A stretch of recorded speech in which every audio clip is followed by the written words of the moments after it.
Guébercheville, c'est ça, non ? C'est ça. Bonjour Georges. Bonjour. Alors vous êtes le vigneron dans la famille depuis 4 générations, quoi. Oui, Mais alors tout à fait. c'est bizarre parce qu'en Alsace c'est plutôt 40 générations d'habitude, non ?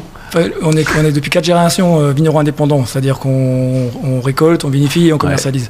Après, on a des traces de viticulture depuis 1646. Ah bah quand même, ça c'est quand même beaucoup plus alsacien. Comment s'appelle votre domaine alors ? Domaine Scherbe à Guébercheville. Voilà, et compagnie, parce qu'il y a quand même plusieurs générations ou c'est... De Scherbe, Bernard et fils. Bernard est mon grand-père et moi je suis le petit-fils. Petit-fils. Ouais, 15 hectares, hein, donc vous avez quoi comme type de cépage ? On a tous les cépages alsaciens, de tous les cépages connus, Riesling, Pinot Gris, Pinot Blanc, Muscat, Sylvaner, Gewürztraminer, Pinot Noir bien évidemment.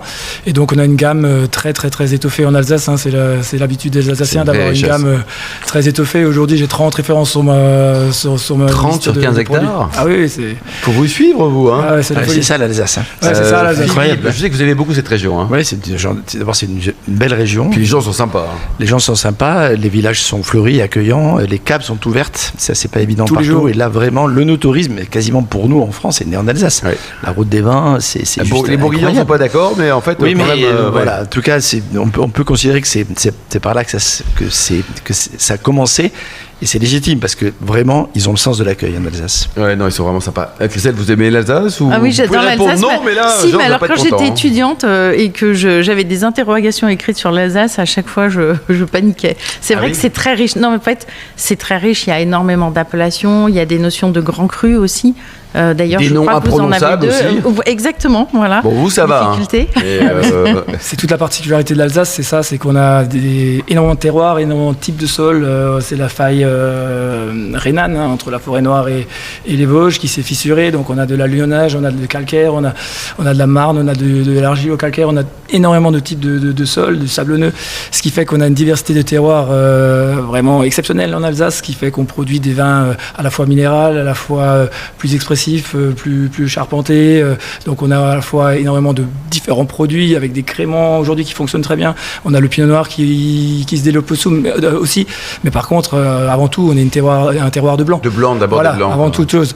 Et c'est vrai qu'il y a plus de 50 grands crus en Alsace avec des noms parfois imprononçables. Ah, donnez-nous quelques grands crus là, Alors, moi, qu'on améliore notre alsacien. Ouais, au sein de mon domaine, j'en ai deux. Donc le Golder, qui n'est pas le plus compliqué à prononcer. Ça va. Ouais, Et en plus, c'est très bon. Quoi. Et le Vaubourg, qui est pas non plus trop compliqué. Et le Vorbourg qui est pas trop compliqué non plus, quoi. Donc moi c'est sur Guébercheville, on est au sud de Colmar, à 10 km au sud de Colmar, en plein cœur des vignes. Donc un petit village pas très touristique par rapport à Egisheim ou Rigvir qui sont les plus connus, ou Ribeauvillé, je vais pas froisser certains. Mais après voilà, je veux dire, c'est la particularité de l'Alsace, c'est ça, c'est la route des vins, c'est cette ambiance très fleurie, très conviviale, voilà, donc c'est ça. Christelle ? Et vous avez aussi créé une gamme Château Mittelbourg, donc pour toucher l'export à un autre public. Donc qu'est-ce que vous recherchez en faisant ça exactement ? Vous pouvez nous expliquer ? Ah oui, parce qu'en fait, on a tout simplement, au sein du domaine, on a un château historique qui date du XIIIe siècle. Donc on a un caveau en voûte, en pierre de taille, qui peut accueillir jusqu'à 120 personnes. Génial. Et c'était des mariages, des divorces, ce truc. Voilà, plutôt des mariages que des divorces, mais ce qui fait qu'on a ce château qui était historique. Et en Alsace, c'est pas une habitude ou une tradition de revendiquer des marques de châteaux. Oui, et nous, on a au sein de Guébercheville, c'est un des anciens châteaux de Guébercheville qui s'appelle Château Mittelbourg. Et c'est également l'emblème, l'écusson du village, c'est le château. Et donc j'ai revendiqué cette appellation et j'ai essayé de la développer au sein de l'expo, au sein des marchés pour l'expo. Et ça marche bien ou pas ? Parce que c'est vrai que le mot château, il est parfois magique. Ouais, alors et souvent usurpé d'ailleurs. Hein. Ouais, alors je m'attendais à mieux à l'époque quand je l'ai créé. Ça marche sans Philippe, il faut quand même le rappeler, notamment à Bordeaux, il y a plein de trucs qui s'appellent château qui n'ont pas de château. Il y a même parfois même pas une bâtisse, quoi. Même pas un casote, comme on dit au pays catalan. Il faut quand même un minimum pour revendiquer la notion de château, mais effectivement, c'est dans l'imaginaire. Bien sûr. Château de Versailles.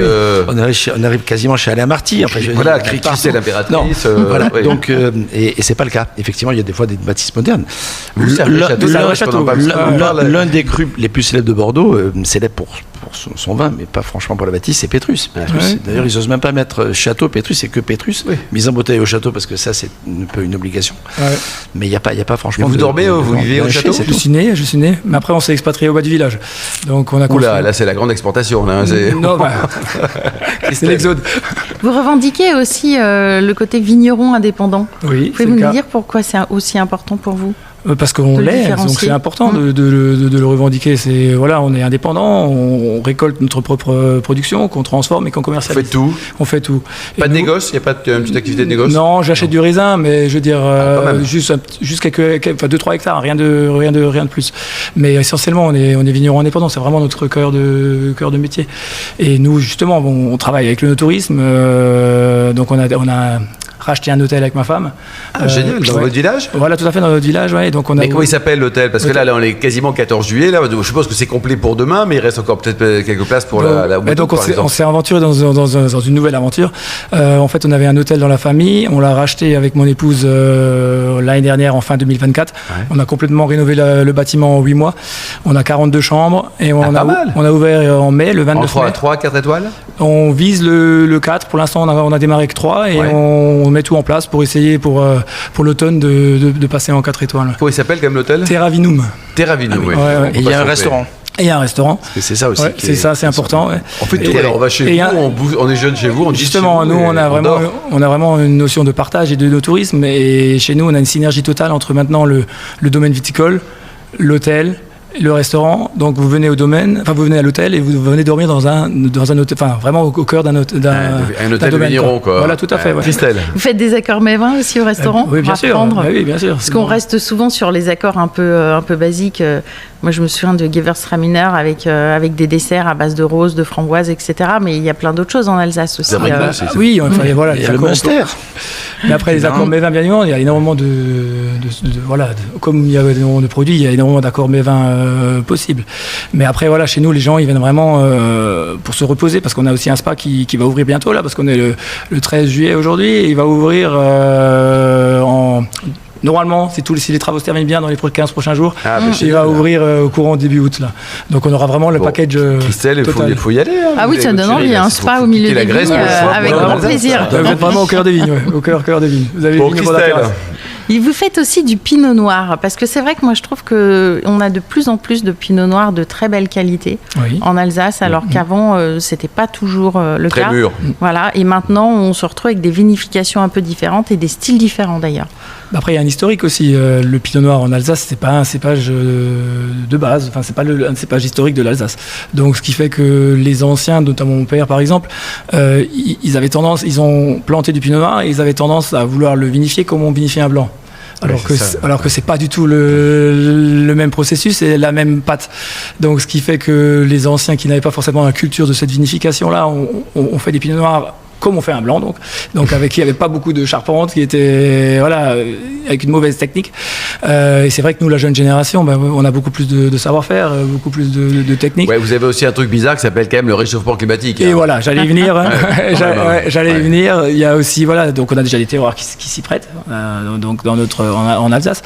Et du fait du réchauffement climatique, ça nous permet également d'avoir potentiellement des très très beaux pinot noirs. La gamme, ça va combien, Georges? De combien à combien sur les vins blancs? Puis après on parlera du pinot noir. Ça va. Alors vu que j'ai 30 produits, la gamme est très variée en prix aussi. Donc on part du plus l'entrée de gamme qui est l'Edel Suker. Alors ça c'est un nom purement alsacien qui est un assemblage. Là on est sur 6,50 et on finit à 24. Donc vous voyez l'amplitude. Ça reste raisonnable. Ça reste raisonnable. Le pinot noir, on va de 8,50 à 17. C'est excellent ça, franchement. Pour les amateurs de pinot noir, faut foncer, faut découvrir l'Alsace, un new look. C'est pas tendance. Surtout ceux qui ont des a priori sur l'Alsace. Bon, super. Vous avez un site internet? J'en ai deux, donc un pour le domaine, donc www.cher.fr, et un pour l'hôtel, hôtel-terravinum.com. Génial. Vous nous rappelez tous les cépages alsaciens autorisés? Allez, merci beaucoup.